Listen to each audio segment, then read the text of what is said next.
शुरू करते हैं अल्लाह के बाबरकत नाम से जो बड़ा मेहरबान और नहायत रहम वाला है। तमाम तारीफ़ें मेरे अल्लाह रब्बुल इज़्ज़त के लिए हैं। अस्सलाम वालेकुम लिसनर्स, मैं हूं आप लोगों की होस्ट नौशीन और मैं अपने चैनल खौफनाक कहानियों में अपने सभी सुनने वालों को बहुत बहुत खुशामदीद कहती हूँ।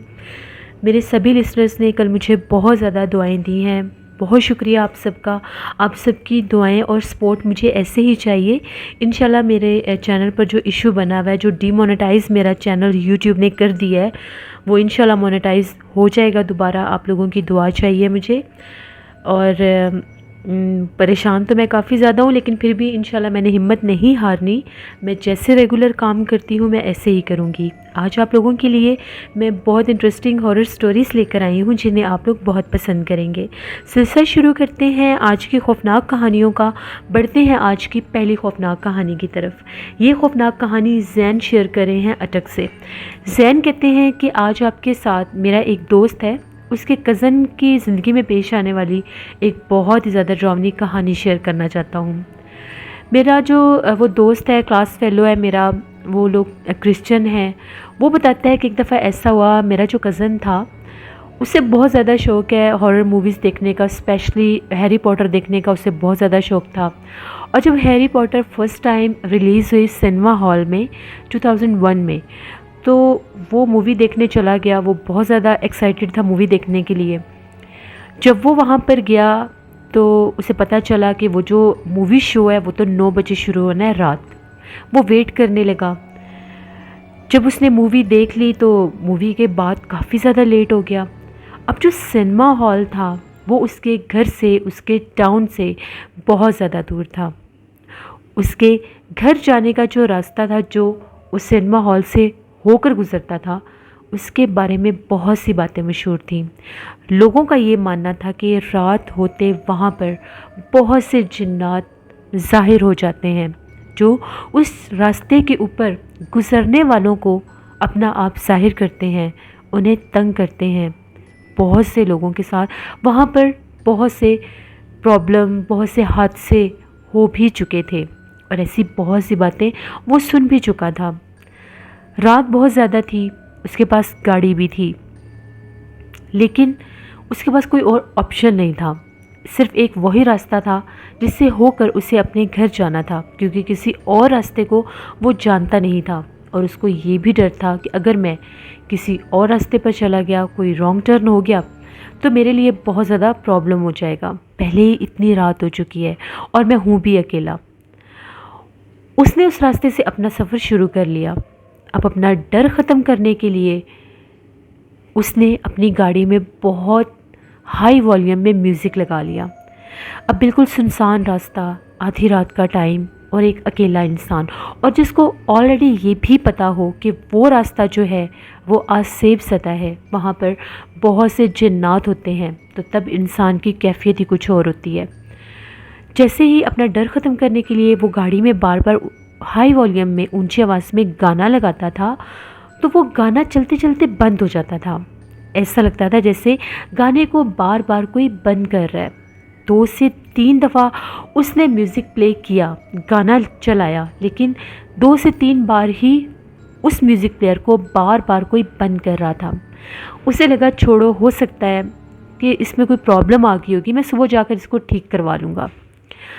अब जो सुनसान रास्ते से वो गुजर रहा था, जिसके सराउंडिंग में दरख्त भी थे, सन्नाटा भी था, कोई और ट्रैफिक भी नहीं था, उससे बार बार ऐसा लगता था कि जैसे कोई हेवला है, कोई परछाई है जो बहुत तेज़ी से उसकी गाड़ी को क्रॉस कर रहा है। बार बार उसकी गाड़ी के आगे से कोई शैडो गुजर रहा था। पहले उसे लगा कि नहीं, मेरा वहम होगा, ऐसे कैसे पॉसिबल है, कोई भी नहीं है। वो ध्यान नहीं करना चाहता था। उसने उस जगह को क्रॉस करने के लिए अपनी गाड़ी की स्पीड हाई कर दी। गाड़ी की स्पीड इतनी हाई होगी कि गाड़ी आउट ऑफ कंट्रोल होगी। वो चाहकर भी गाड़ी को ब्रेक नहीं लगा सकता था। उसे ऐसा महसूस हो रहा था कि गाड़ी चला वो रहा है, लेकिन गाड़ी को और स्टीयरिंग को कंट्रोल कोई और कर रहा है। यहाँ तक कि अपने आप को बचाने की उसने हर मुमकिन कोशिश की, लेकिन गाड़ी की स्पीड कम होने का नाम ले ही नहीं रही थी। गाड़ी ओवर स्पीड हो गई और एक झटके में गाड़ी को ब्रेक लगी और गाड़ी बंद हो गई। गाड़ी को किसने ब्रेक लगाया, गाड़ी को किसने बंद किया? उसने नहीं किया। तो वो अनदेखा वजूद कौन था? वो इतना खौफज़दा हुआ कि ये कैसे मुमकिन है, ये कोई रोबोट कार तो है नहीं जो एकदम से खुद ही बंद हो गई। मैंने तो बहुत कोशिश की और ब्रेक्स पर तो मेरा पाँव जा ही नहीं रहा था। ऐसा लग रहा था जैसे ब्रेक्स फेल हो चुके हैं। गाड़ी जैसे ही बंद हुई वो गाड़ी से बाहर निकला, इधर उधर देखा, कोई भी नहीं था, यहाँ तक कि गाड़ी में भी कोई नहीं था। वो बड़ा कंफ्यूज हुआ, जल्दी से गाड़ी में बैठा, गाड़ी स्टार्ट की तो बहुत ज़्यादा दबाव सा फील करने लग गया अपने अपने शोल्डर्स के ऊपर। उसे ऐसा लग रहा था जैसे कोई उसको दबाने की कोशिश कर रहा है, कोई इस पर अपना प्रेशर डाल रहा है। अब उसको ये महसूस हुआ कि उसके ऊपर कोई दबाव डाल रहा है, कोई अनदेखा वजूद उसको तंग कर रहा है। तो अपने रिलीजन के मुताबिक, एज़ पर हिज रिलीजन, उसने कुछ पढ़ना शुरू कर दिया। जैसे उसने पढ़ना शुरू किया वो दबाव कुछ कम हो गया। जैसे वो अपने टाउन में दाखिल हुआ तो उसको ऐसा महसूस हुआ जैसे गाड़ी की बैक सीट पर कोई है। छोटे छोटे बच्चों के हंसने की आवाज़ आने लगी। वो बहुत ज़्यादा डर गया और उसने जैसे ही पिछली सीट पर देखा तो वहाँ पर बहुत ज़्यादा भयानक चेहरे वाले 3 बच्चे बैठे थे जो कि बहुत ज़्यादा छोटे थे। उनके चेहरे बहुत ज़्यादा काले थे और ऐसा लग रहा था जैसे सर पर सींग भी हैं लेकिन सर पर बाल नहीं थे। वो बहुत ज़्यादा डर गया और उसने दोबारा से फिर वही कुछ पढ़ना शुरू कर दिया। जैसे उसने पढ़ना शुरू किया वो बच्चे गायब हो गए। अपने घर पहुंचा, बहुत ज़्यादा डरा हुआ था, खौफ के मारे बुखार भी हो गया। घर वालों से उसने कोई बात भी शेयर नहीं की। जैसे ही सुबह हुई वो चर्च गया और उसने जाकर वहाँ फादर से बात की तो प्रीस्ट ने उसको सारी बात बताई कि जिस रास्ते से तुम गुजर रहे थे वहाँ पर बहुत ज़्यादा शरीर जिन्नात का बसेरा है। वो शरारती जिन्नात हैं, वो किसी को जानी नुकसान नहीं देते, बस वो अपना आप ज़ाहिर करते हैं, तंग करते हैं। अपनी तरफ से वो उस इंसान के साथ खेल रहे होते हैं, लेकिन किसी इंसान के साथ अगर कोई अनदेखा वजूद कोई भी शरारत करे तो वो उसको डराने के लिए काफ़ी होती है। फिर उसके बाद कभी भी वो उस तरफ नहीं गया। प्रीस्ट ने उसको उसी वक्त कुछ उसके ऊपर पढ़ा भी और फिर वो वापस आ गया। ये एक स्टोरी थी जो जैन ने शेयर की। बहुत शुक्रिया जैन आपका। बढ़ते हैं एक और खौफनाक कहानी की तरफ। ये खौफनाक कहानी नोमान शेयर कर रहे हैं। नोमान कहते हैं, आज आपके साथ अपनी ज़िंदगी में पेश आने वाली एक बहुत ही ज़्यादा डरावनी कहानी शेयर करना चाहता हूँ। बेसिकली मैं सरगोदा का ही रहने वाला हूँ। एक दफ़ा ऐसा हुआ, मैं अपने एक दोस्त था उसके साथ उसके मामू के गाँव में गया। जब हम लोग वहाँ पर पहुँचे तो उसका उस वक्त तक वहाँ पर रुकने का इरादा नहीं था, लेकिन उसके मामू की तबीयत बहुत ज़्यादा ख़राब थी। उसके मामू ने ही उसको बुलवाया था और वो मेरे साथ सिर्फ इसलिए गया था कि हम लोग दोनों मिलकर मामू का हालचाल पूछकर वापस आ जाएंगे। उसके पास बाइक नहीं था तो मैं अपने बाइक पर उसको लेकर हम लोग गाँव गए हुए थे। वहाँ पर जब हम लोग गए, वहाँ पर काफ़ी देर रुके। वापसी पर हम लोगों को मगरिब हो चुकी थी तो मैंने उसे ये कहा कि वो हमें निकलना चाहिए क्योंकि रास्ता काफ़ी ज़्यादा सुनसान है, तो ऐसा ना हो कि कोई प्रॉब्लम हो जाए, हम लोग चलते हैं। ये आज से 7 साल पहले की बात है।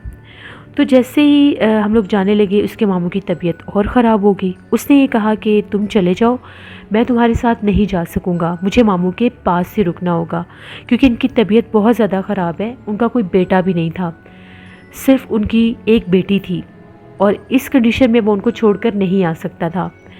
तो मैंने उसे ये कहा कि ठीक है फिर मैं चला जाता हूँ, क्योंकि मैंने अपने घर में ये इन्फॉर्म नहीं किया था कि मैं रात वहाँ पर रुकूँगा और मुझे भी घर पहुँचना था।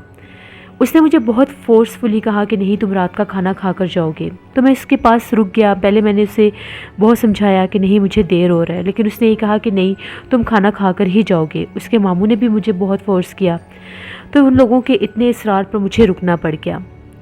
रात का खाना खाते खाते मुझे बहुत ज़्यादा देर हो गई, यहाँ तक कि 8:30 पौने 9 बजे का टाइम हो गया। शदीद सर्दियों के दिन थे, दिसंबर की ठिठुरती रातें थीं और मुझे अकेला ही वापस जाना था। अब उनके मामू का जो गांव था वो भी काफ़ी ज़्यादा दूर दराज एक गांव था और वहाँ पर मेन रोड पर आते आते भी काफ़ी ज़्यादा टाइम लग जाता था। बाइक पर भी तकरीबन 10 से 15 मिनट लग जाते थे आपको मेन रोड पर आते आते, जो बाईपास होकर गुजरता था वहाँ से।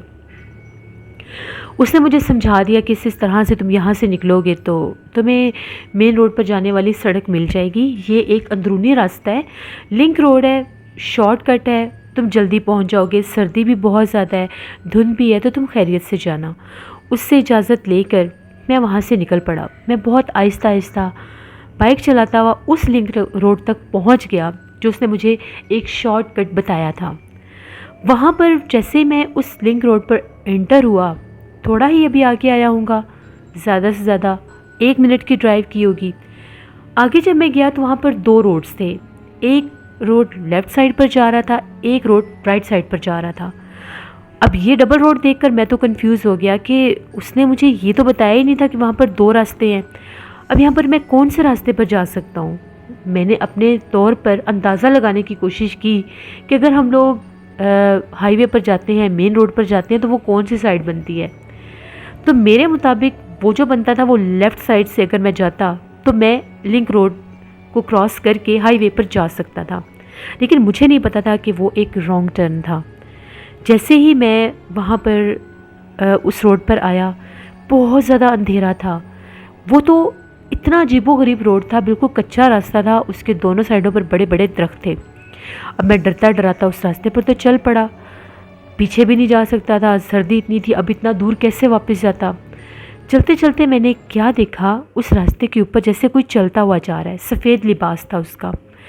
जैसे मैंने उससे देखा, मैं थोड़ा सा डर गया कि ये इतने सुनसान वीरान रास्ते पर इतनी शदीद ठंड में, गाँव की आबादी में, ये कौन हो सकता है जो चलता हुआ जा रहा है।